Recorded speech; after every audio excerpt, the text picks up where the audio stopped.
Hey everybody. So this is the racer writing strategy.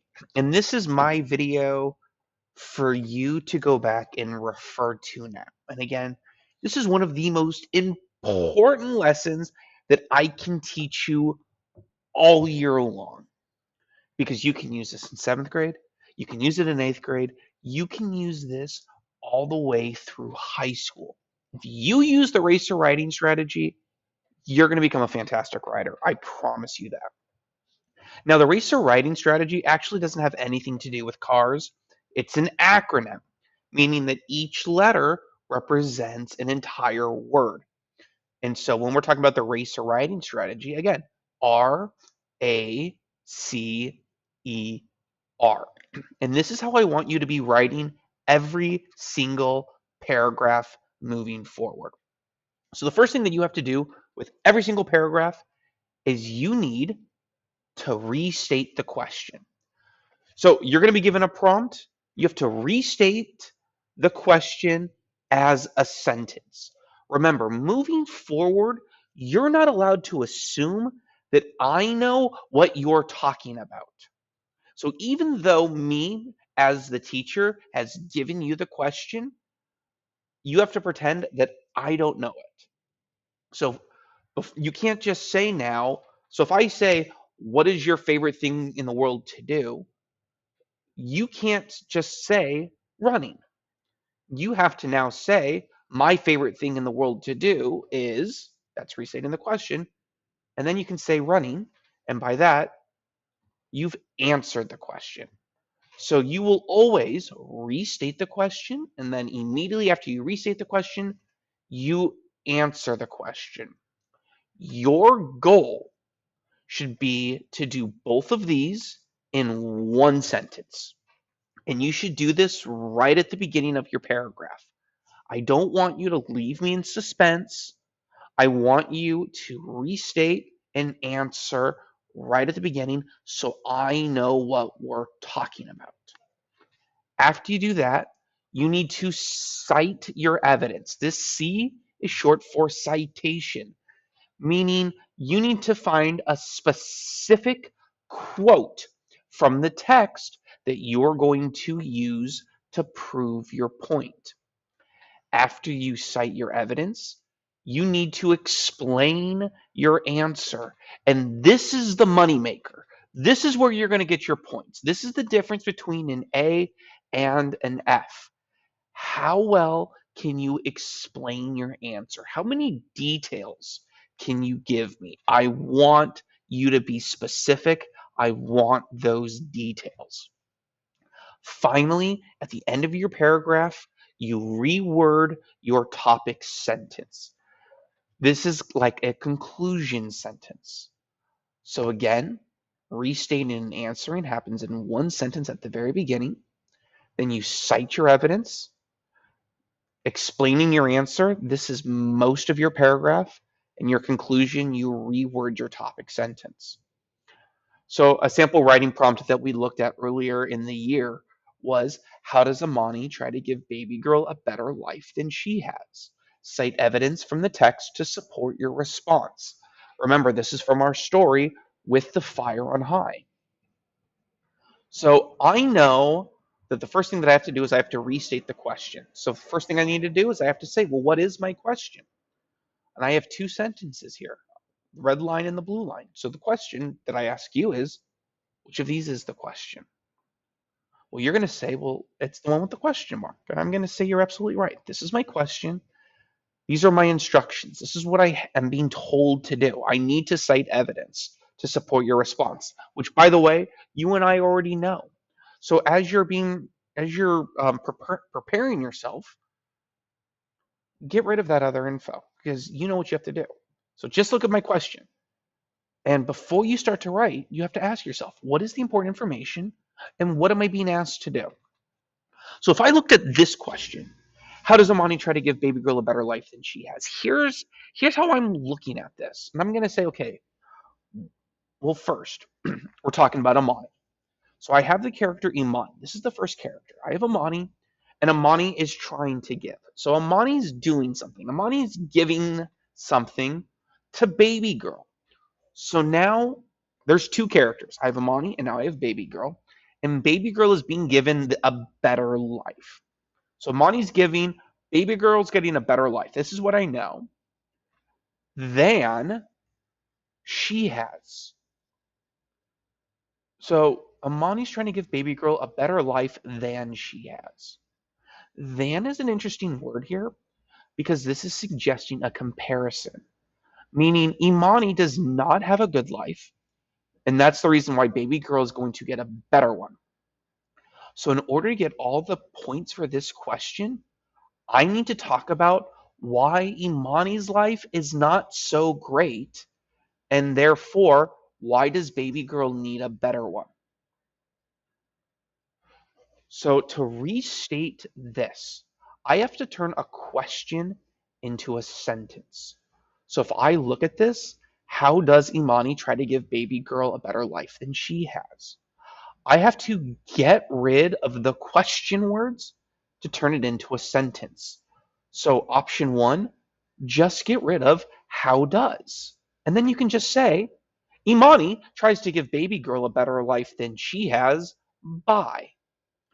Again, remember, you can't assume that I know, as the reader, what the question is. So by starting your sentence with Imani tries to give baby girl a better life than she has by, you're giving me all the information that I need. You could also say one way Imani tries to give baby girl a better life is by. That works too.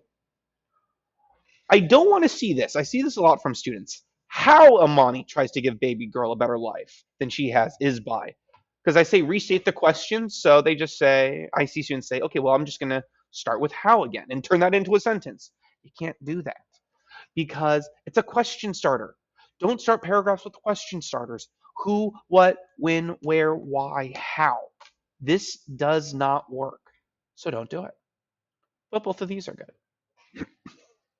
So now let's answer this. And I'm just going to move this through this quickly because this is a review for you at this point.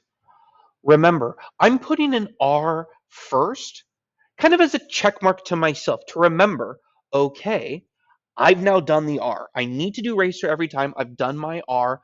Now I'm going to answer. So here's my A, and I'm going to write an A in my paragraph to remember. A. Amani tries to give baby girl a better life than she has by giving her a name that doesn't immediately reveal her ethnicity. I've done my R in my A in one sentence. After I've done both of these, I need to cite my evidence.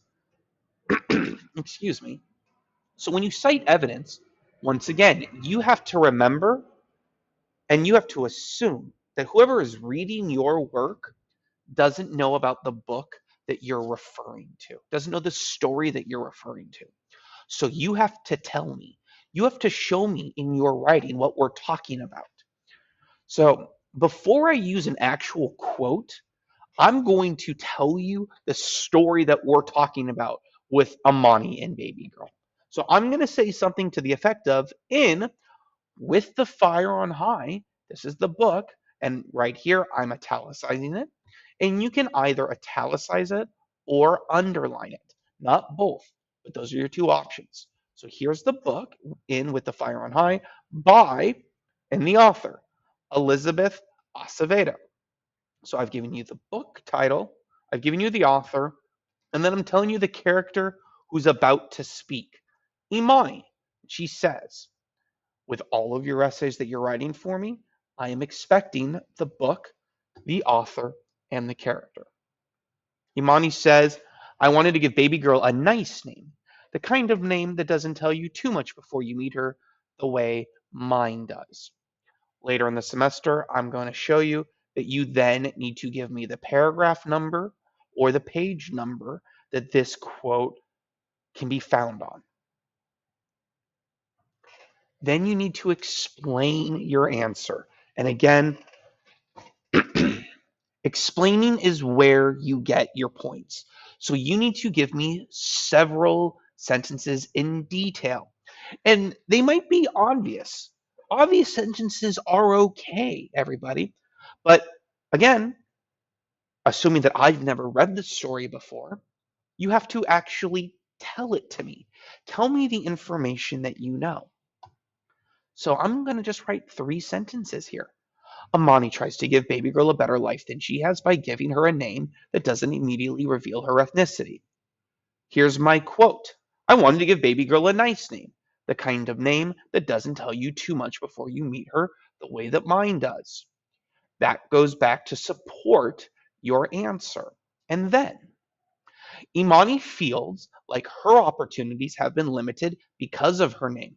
Remember, we have to talk, we're comparing Imani to baby girl.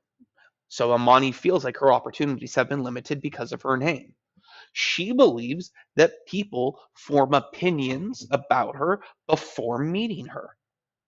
By naming her daughter Emma, Imani thinks baby girl will have a better chance to, quote, get in the room. I'm actually using a second citation here. But these 3 sentences work as an explanation. And again, if you want to use a second citation to really prove your point, you are more than welcome to. And you don't need to use the entire sentence. You can just grab a few words that help support your point. And that's your explanation. Finally, you need to restate your topic sentence and kind of recap everything that you've done to drive the point home that you know what you're talking about. So my R, my A, my C, my E, and finally my final R. Imani understands that a name doesn't guarantee anything, but she hopes that more people will want to learn about Emma. The final thing that you will do after you have your R, your A, your C, your E, and your R is you just need to erase those letters. Just delete that so it turns into one awesome paragraph. And look, I've done my R and my A in one sentence at the beginning. In right up top, here's my citation with the book, the author, the character. Here's my quote that's a couple lines long, but it's 2 sentences. Then my explanation. This is the longest part. This is 3 sentences long with one final sentence at the end.